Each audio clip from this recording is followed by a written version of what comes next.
Rob, I'm a huge fan. Thanks very much. Yeah. Thanks a million. I'm trying my hardest. Love your accent. Oh yeah, that's it. Well, I live in Bogger country in Ireland, in the west of Ireland now. So I'm back in my roots. So you know Colin and Liam and everybody. No, don't know them. I once had dinner years ago with Liam Neeson. It wasn't just the two of us. It was about 10 of us at the table. But we said all of about 5 words to each other. But I could tell from his knowing look across the table that he was looking at me thinking, my God, that man, he's got like unknown levels of talent and charisma, he was thinking as he looked at me. You like the Banshees of Inisherin? Oh yeah. That was a film, yeah. Very Irish. Yeah. Let me talk about Red Sonja then. Yeah. You're Dragon? Dragon the Magnificent. Dragon, the pretty awesome, yeah. Now, what are the aspects of playing a villain that is challenging and enjoyable to you? Oh, it's very enjoyable playing the villain because you don't have to be the sort of moral compass of the film. You can go wildly off morality pieced. Yes. And that's always great fun, It's a sort of like being on lunatic safari. Do you know what I mean? No. So it's great. Your on-screen dynamics with Matilda. Talk to me about the process of creating that for the screen. Yeah. Both of you. Do you know, my first day was a very, very big and intense scene that happens right at the end of the film. We kind of dropped into the deep end on day one. But I was massively admiring Matilda's intensity. She was bringing this this kind of ferocity and fire and sort of vengeful, because she's so sweet as well. Yes. There's a real true sweetness in her, which she brings out in Red Sonja, and also this anger, this pure primal, filthy, dirty anger. And so it's just, the film is so, it really, really got me in the gut.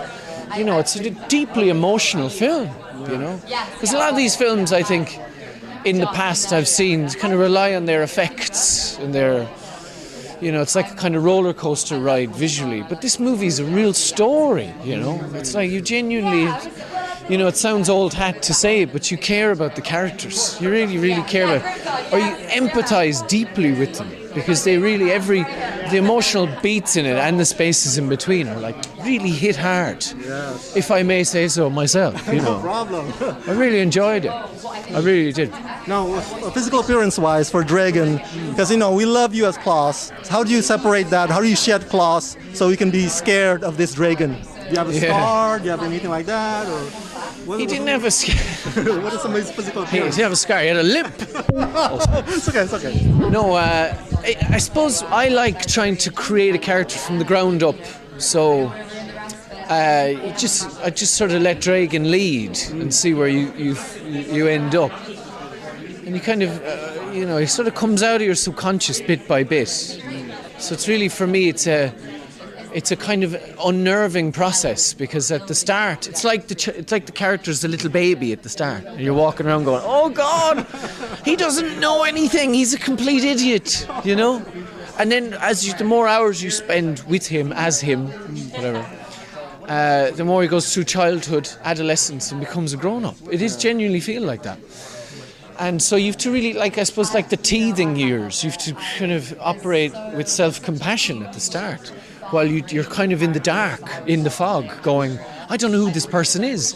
I don't know how they sound. I don't know what they believe, But you kind of investigate their beliefs. And then the characters where it comes out of that, I suppose, So it's like it's like a sort of an investigative process for me. Yeah. I really like it, but it also hurts physically to do it, But I have to be nice to myself and go, that's just part of the process, It'll get easier, And then after a while, something clicks, And that's kind of a good motivator, good fuel to continue on, because it feels like you're going in the right direction. And with this, they were very permissive with me. They weren't too restrictive. They let me explore and sort of find Dragon myself, with the help of lovely MJ Bassett, our director, who I wish could be here, but could not be here. She lived in America for nearly 10 years, and recently she was working out of the country and had to sell her house remotely because she was advised legally not to come back into the country.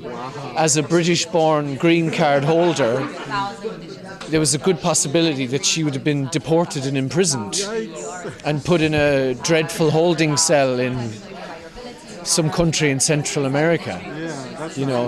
So that's the kind of elephant in the room as we're promoting Red Sonja, that our director isn't here because of that fascist lunatic that's in charge. Agrees.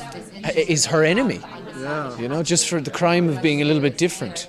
On behalf of America, we're sorry we have an asshole president right now. Yeah, well, what can you do? And it's lovely being back in America, the Trump flu 2.0. Yes. Because I'm reminded that the human beings on the ground are still wonderful and quality and friendly and warm and all those things.